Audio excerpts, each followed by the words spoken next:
అందరికీ నమస్కారం.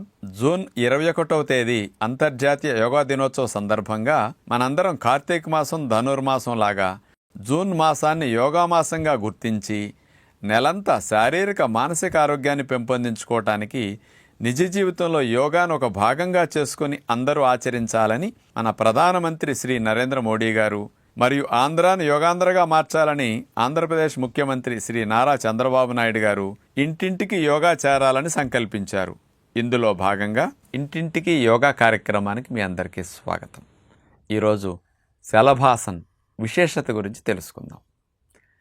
శలభం అంటే మిడత. మిడత ముందు భాగం ఇట్లా ఉండి కాళ్ళను పైకి లేపి ఇట్లా ఉంటుంది కదా. మన శరీరాన్ని కాళ్ళను పైకి లేపి మిడత వలె పోలిన విధంగా పెట్టి ఉంచుతాం కాబట్టి ఈ ఆసనానికి ఆ పేరు పెట్టారు. ఈ శలభాసన అనేది సయాటిక్ పెయిన్ తగ్గించడానికి నెంబర్ 1 బెస్ట్ ఆసనం అని చెప్పొచ్చు. కాలు జాలు తొంటిలోంచి తొడలో గుండా పిక్కలోంచి పాదం వరకు వెళుతుంది సయాటిక్ నర్వ్.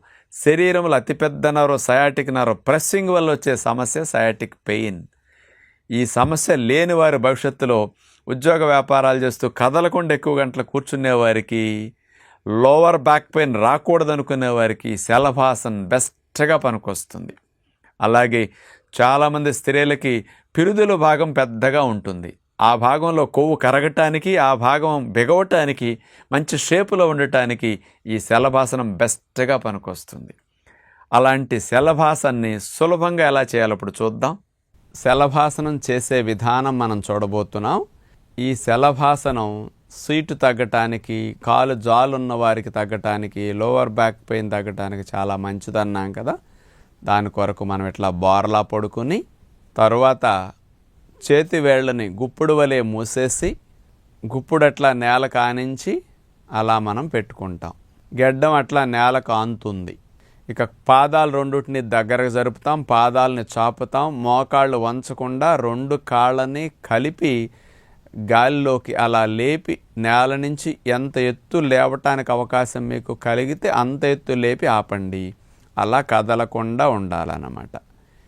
ఇది అంత బరువుని లేపి ఆపినందువల్ల ఆ బరువంతా వచ్చి సీటు భాగం మీద పడుతుందన్నమాట. అక్కడ కండరాలు కానీ అక్కడే ఎక్కువ శ్రమ అనిపిస్తుంది. కాకపోతే ఆ బరువంతటిని మోసినందుకు సీటు భాగం దగ్గర ఉండే కొవ్వు బాగా తగ్గుతుందన్నమాట. ఇది చూడటానికి అబ్బా ఇంతే కదా అనిపిస్తుంది. మీకు లేపినప్పుడు తెలుస్తుంది ఇది ఎంత కష్టమో. పెటపెటలాడిపోతుంటాయి. ఇది లేపటానికి ముక్కేవాళ్ళు, మూలిగేవాళ్ళు ఈ ఆసనం తీసాక అందరూ ఏమంటారో తెలుసా? అమ్మా, అబ్బా అని అలా అంత స్ట్రెయిన్ అయినట్టు అనిపిస్తుంది. సెకండ్లే నిమిషం ఉండాలంటే ఎంత కష్టమో ఈ ఆసనం అసలు. అలా ఉండగలనంతసేపు ఉండి తీసేసి అట్లా విశ్రాంతి తీసుకుంటారు. మీరు ప్రారంభంలో గుర్తుపెట్టుకోండి, 3-4 రోజుల పాటు ఒక 10 సెకండ్లు 5 సెకండ్లు మాత్రమే చేసి తీసి విశ్రాంతి తీసుకోండి. ఇది శలభాసనం చేసే సాధారణ స్థితి. మరి మీరు ప్రయత్నం చేసి ఉంటారు ఈ పాటికి, కానీ మీకు కాళ్ళు అసలు కొంచెం కూడా లేవట్లేదు. మరి ఇలాంటి వారు మనకి ఆసనం రాదేమో, మరి సీటు తగ్గటం ఎట్లా నిరుత్సాహపడతారు. సయాటిక్ పెయిన్ ఉన్నవారు కూడా 2 కాళ్ళు ఒకేసారి లేవపోతే మరి అలాంటి వారికి, అలాగే బాగా తొడలు ఎక్కువ ఉండి పాదాలు పిక్కల బరువు ఎక్కువ ఉండి సీటు ఎక్కువ ఉన్నవారు, బలము లేనివారు, 2 కాళ్ళనే లేపలేని వారికి సులభతరంగా శలభాసన్ ఒక కాలుతో చేసే పద్ధతిని ఇప్పుడు చూపించబోతున్నాం. అలా బోర్లా పడుకుని 2 చేతి వేళ్ళని గుప్పుడు మూసేసి తొడల కింద పెట్టుకున్న తర్వాత గెడ్డం నేల కానించేసి ఇప్పుడు పాదాలని స్ట్రైట్గా కలిపేసి చాపిన తర్వాత ఇప్పుడు ఒక కాలు పైకి లేపి ఆపాలి. అది ఇప్పుడు చూడండి, ఇంకా ఎత్తు లేచింది. ఎంత ఎత్తు లేపటానికి మీకు అవకాశం వస్తే అంత ఎత్తు లేపి మీరు ఆపటానికి ట్రై చేయండి. మోకాల్ని బెండ్ చేయకూడదు. బెండ్ చేస్తే ఫలితం రాదన్నమాట. ఇలా లేపి ఆపినప్పుడు తొంటి భాగంలో ముడ్డిపోసల దగ్గర ఉన్న సయాటిక్ నర్వ్ ప్రెస్సింగ్ తగ్గుతుంది. తలుపు సందులో వైర్ నలిగినప్పుడు ఆ వైర్కి ఎట్లటి ఇబ్బంది అవుతుందో ఆ నర్వ్ మీద ఒత్తిడి పడుతుంది కాబట్టి ఆ కాలు జాలు వస్తుంది. ఇప్పుడు ఈ ఆసనం వేసినప్పుడు ఆ కాలు జాలు అనేది ఆటోమేటిక్గా తగ్గిపోతుందన్నమాట. ఈ సీటు బరువు తగ్గటానికి ఇది బాగా మంచిది.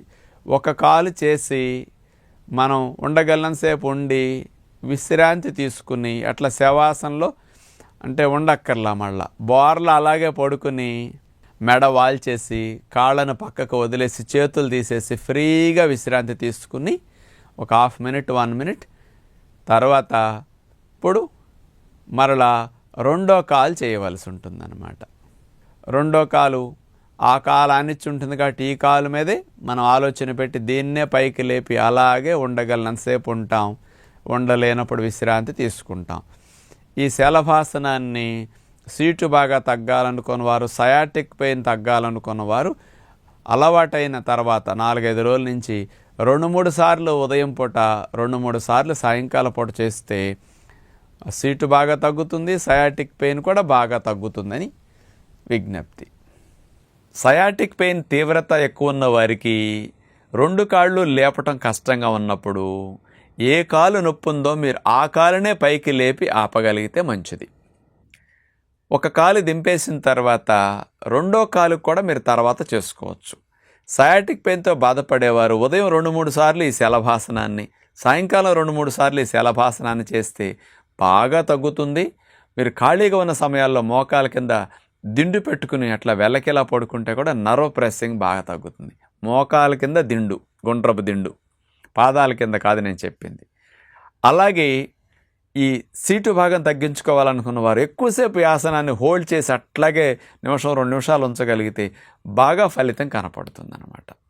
2 కాళ్ళు లేపలేని వారు ఎవరైనా సరే ఒక కాలు లేపి శలభాసనం చేసినా 2 కాళ్ళు చేసిన వారికి ఎలాంటి ఫలితం వస్తుందో మీకు అలాగే వస్తుంది. ఒక కాలు తీసేసి మరొక కాలు కూడా మీరు శలభాసనానికి ఇండివిజువల్గా కూడా అట్లా చేసుకున్న మంచి ఫలితాన్ని పొందుతారు. నమస్కారం.